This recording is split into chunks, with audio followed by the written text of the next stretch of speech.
Hello students, in this session we will have a look at three case studies. First one is a personal insulin pump system, which is nothing but a embedded system project, which is dealing with insulin pump, which is used by diabetics to maintain blood glucose control. We will study about this in detail later. Then next one is an example of a interactive system which we have taken over here is a mental health care patient management system. What it does is it maintains the records of receiving care for people receiving care for mental health problems. Then we have a wilderness weather station, which is a data collection system that collects data about weather conditions in remote areas. First, we will study about insulin pump control system. It collects data from a blood sugar sensor and calculates the amount of insulin required to be injected. Here we are going to have a insulin pump control system which is attached to the body of a person. Whenever there is a problem with a blood sugar level, it is being calculated how much insulin has to be injected into the person's body and which is going to maintain the blood sugar level in a human body.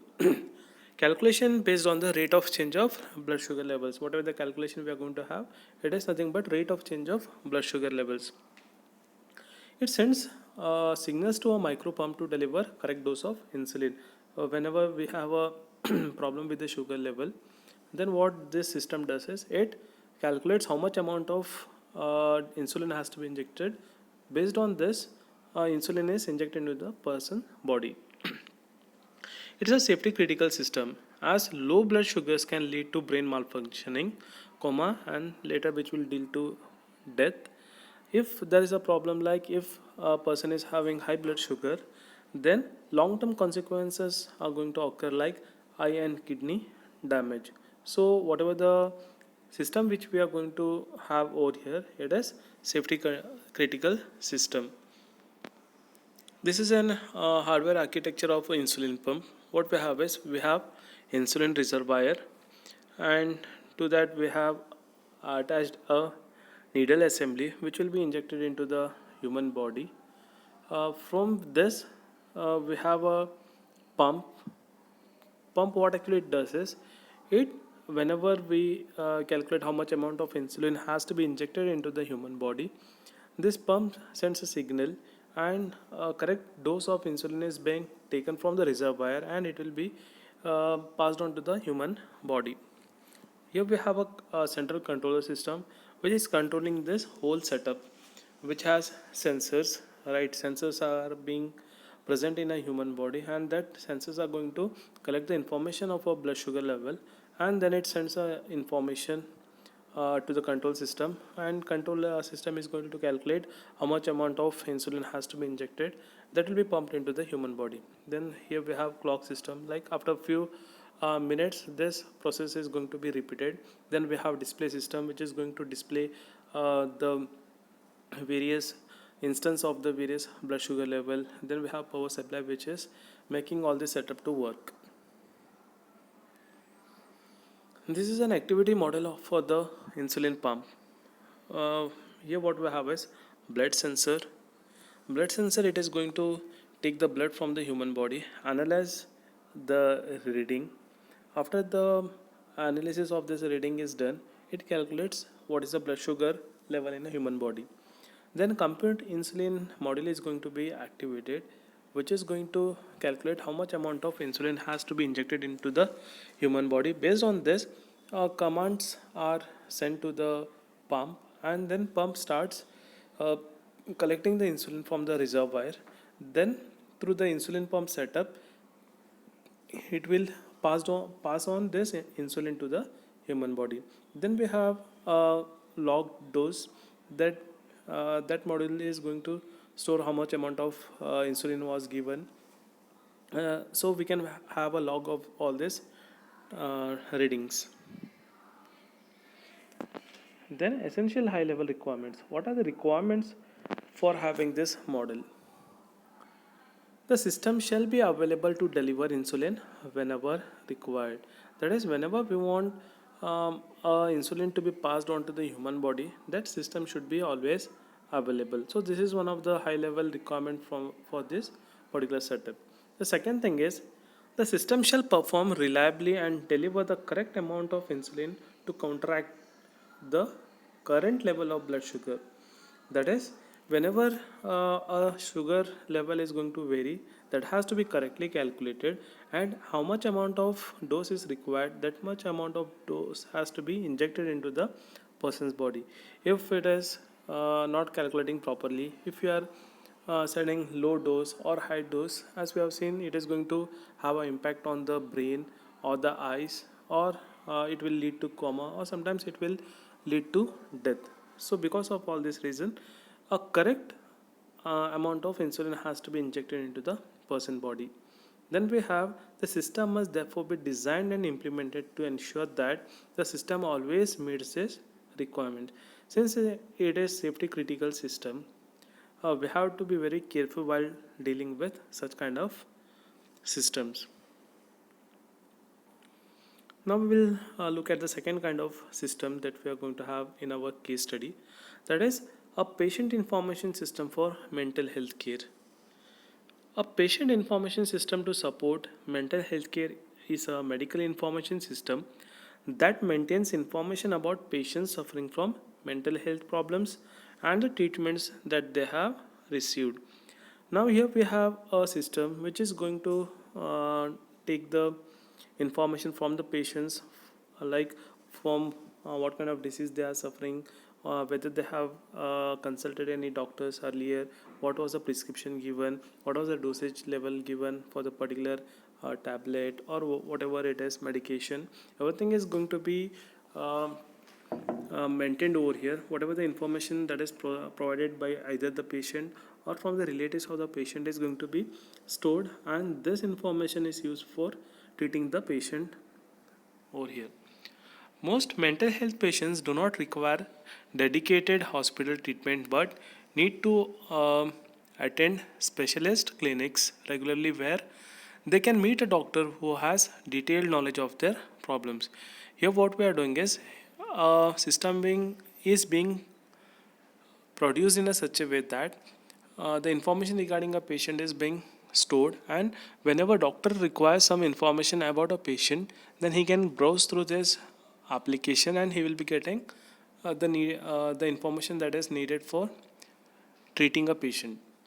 To make it easier for patients to attend, these clinics are not just run in hospitals, they may also be held in local medical practices or community centers. We have the MHC PMS, that is Mental Health Care Patient Management System, is an information system that is intended for use in clinics. Generally, it is not used in the hospitals and all, because we know that most of the mental health care is being carried out in clinics only. It makes use of a centralized database of patient information but has also been designed to run on a PC so that it may be accessed and used from sites that do not have the secure network connectivity. Generally, what we do is we will be storing this information in a centralized server. But if we consider a scenario wherein we have doctors present in a local, in the um, faraway places where there is no internet facility and all, what they can do is they can download the information from the website whenever they get connection, and they can store it in their local pieces, and whenever a data is required they can fetch the data from that. When the local systems have secure network access, they use patient information in the database, but they can download and use local copies of patient records when they are disconnected. Next one is, what are the goals of mental health care patient management system? The first and foremost goal is to generate management information that allows health service managers to access performance against local and government targets. That is nothing but here we are going to have information which is maintained so that whoever is requiring this information, they can collect the information and they can process the things. Next one is to provide medical staff with timely information to support the treatment of patients. If you don't have the database of the various patients, what kind of treatment was suggested to them and all, then it will be very problematic for treating such kind of patients, because since they are suffering from mental health care, so much concentration is required for treating such kind of people. This is regarding the organization of MSc PMS system, wherein you can see MSc PMS local, MSc PMS local, MSc PMS local. So these are the various clients wherein they'll be accessing a database which is stored in the centralized system through the various servers. Whenever a client, either the doctor or the receptionist, they want to get the information, they have to first connect to the server, and server is going to locate the item in the database, and then it will be given to as an answer for the various clients. Now we will see what are the key features of this MSc PMS system. First one is individual care management. Clinicians can create records for patients, edit the information in the system, view patient history, etc. These are all the works that are done by this system. The system supports data summaries so that doctors can quickly learn about the key problems and treatments that have been prescribed. Here, either the doctor is seeing the full information, or else in brief information is given to the doctors, like what were the treatments given, all these things. They will be looking at it very fast, because there will be a lot of patients waiting for their turn. So the doctors will be looking at the uh, particular summary, and they are going to treat the various patients. Then we have patient monitoring. This is another important feature of MHC PMS. The system monitors the records of patients that are involved in treatment and issues warning if possible problems are detected. If there is any problem with a particular patient, that is, if the patient has not taken the medicine whichever is prescribed, here we can come to know, I mean, the people who are monitoring the patients, they can come to know that so and so person has not taken the tablet, all these things, because once they take the tablet or whatever the prescription, they have to update in the database that at a particular amount of time they have taken so and so prescribed tablet and all. If they have not taken, then the system alerts to the people who are responsible for monitoring them that so and so patient has not taken a particular drug at particular amount of time. Then this MSc PMS system is useful for the administrative people. That is, the system generates monthly management reports showing the number of patients treated at each clinic. That is, how many number of people have been treated at a particular clinic, the number of patients who have entered and the left the care system, everything is being monitored.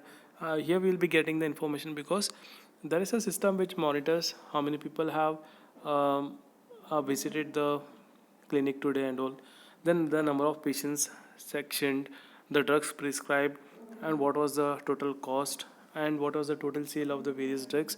Every information is being stored in the database, and whenever a administrative person requires that information, he will be accessing this database and he will be getting the information from that.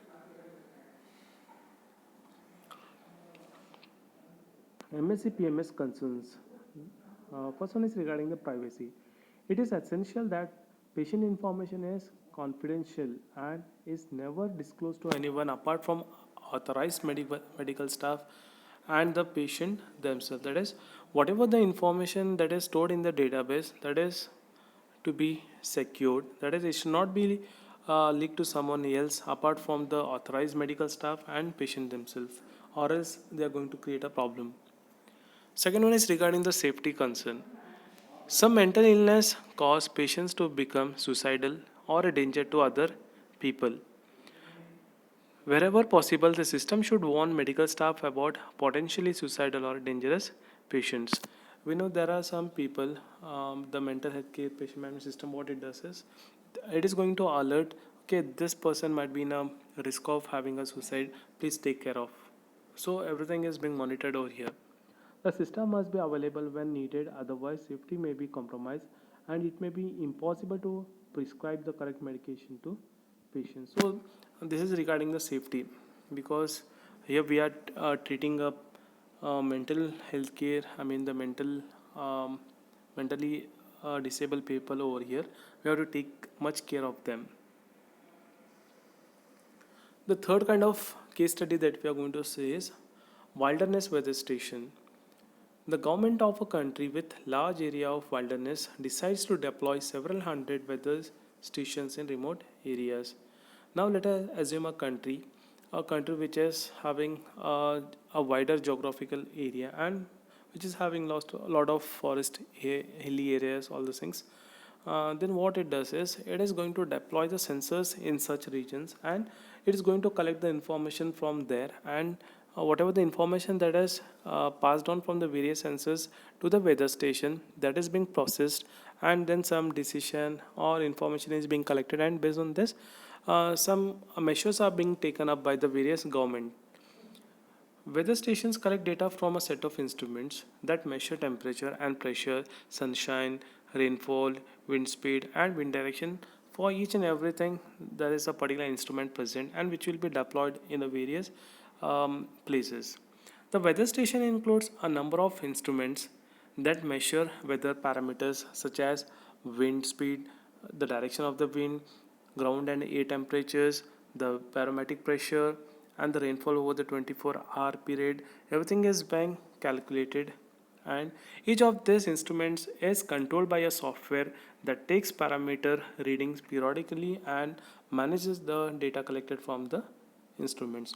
These all instruments will take the reading, and that will be sent to a centralized station wherein we have a software installed which take that information and which is going to be processed later. Here this is an example of weather station's environment. What we have over here is we have three systems. One is weather station system, then we have data management and archiving system. The third one is this, station maintenance. We'll see what is the job of weather station system. This is responsible for collecting weather data, carrying out some initial data processing and transmitting it to the data management system. Then we have a data management and archiving system. This system collects the data from all the wilderness weather station, carries out data processing and analysis and archives the data. So whatever the information which we have collected from the various sensors, that will be stored in this database, and from there we are going to pass it to some other people who are going to process the information. The third one is system maintenance system. This system can communicate by satellite with all wilderness weather stations to monitor the health of these systems and provide reports of problem. Here we have maintenance system. What is the role of that is? That is attached to the various components that are present in the wilderness station. It is going to look for the um, whether the particular components are working fine, whether there is a battery failure or some components are not working fine. This is going to maintain all these things, and it is going to have a routine checkup, and if there is any problem with any components over there, then that has to be either replaced or repaired. Apart from that, we have additional software functionalities. Here we are going to maintain a software which is monitoring the instruments, what is the power, and then we have communication hardware and report faults to the management system. If there is any fault in any of the components, that is being monitored, and that information will be passed on to the maintenance personnel. Then manage the system power, ensuring that batteries are charged whenever the environment conditions permit, but also that generators are shut down in potentially damaging weather conditions such as high wind. Everything is being monitored over here. Whenever there is a correct environmental condition, at the time batteries are being charged, everything is being done over there, and if there is any problem, then we have to look for the generators, and if the generators are not working, then it has to be replaced by the personnel. Then it support dynamic reconfiguration where parts of the software are replaced with newer versions. Okay, what we can do over here is if there is a older system, older software, then by adding new functionality to that, the system has to be updated. And where backup instruments are switched into the system in the event of system failure. Let us assume that we have a lot of components in the wilderness station, and if there is any problem with any of the component, then there should be some backup system which has to take care of the scenario if a particular component is not working fine. So these are the things regarding the various case studies. Thank you.